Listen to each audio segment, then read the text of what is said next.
Nous avons créé la société Cellulopac en 2013, on a fêté nos 10 ans l'année dernière. On a une première usine qui est à Castel-Sarrazin et on a ouvert une deuxième usine à Campsas il y a 1 an. On a créé la société Cellulopac pour fabriquer les emballages en cellulose moulée, c'est-à-dire les emballages qui sont écologiques, qui sont compostables ou à défaut recyclables. Le constat qu'on a fait, c'est que le plastique se recycle finalement assez peu et que si on peut faire des emballages qui sont directement compostables, c'est-à-dire faits à partir de papier carton, eh ben c'est encore mieux pour l'environnement et pour les consommateurs. La cellulose moulée, on a 2 types de matières premières, soit de la matière recyclée, du papier et du carton qui sont recyclés, soit du papier vierge quand on a besoin d'aptitude au contact alimentaire. Donc nous, on utilise les deux.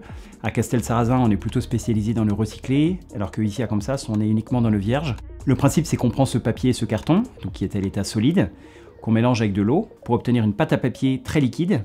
Et cette pâte à papier, elle va être pressée et séchée dans les moules, et après on obtient la forme qu'on veut. On fonctionne aussi en circuit fermé puisque nos propres déchets en fait, servent à refabriquer les emballages à partir de recyclés. Donc les déchets de l'usine de Campsas, par exemple, partent toutes les semaines à Castel-Sarrazin et redeviennent des emballages, donc il y a très peu de déchets.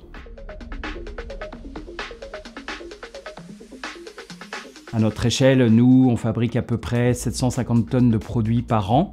En termes de nombre d'articles, grosso modo, on fait 35 millions de pièces par an.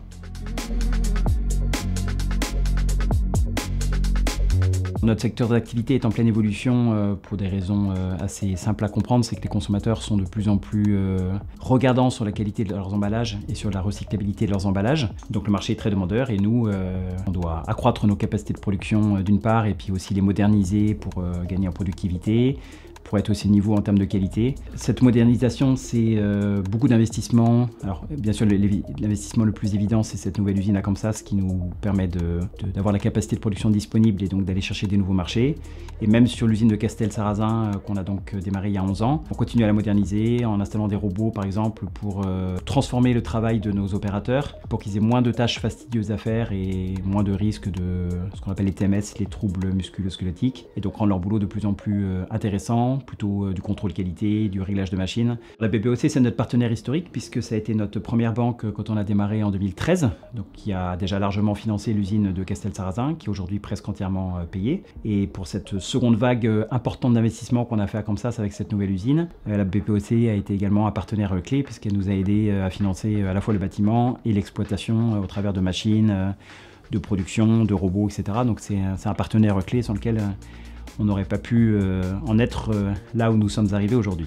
Les objectifs sont assez ambitieux puisqu'on vise une croissance de 20 à 25% tous les ans, c'est-à-dire qu'on double le chiffre d'affaires à peu près tous les 4 ans. Bien sûr, ce nouvel outil de production va nous y aider puisqu'il nous apporte un vrai levier de croissance. Donc notre ambition, c'est de croître, de proposer des produits nouveaux, innovants à nos clients.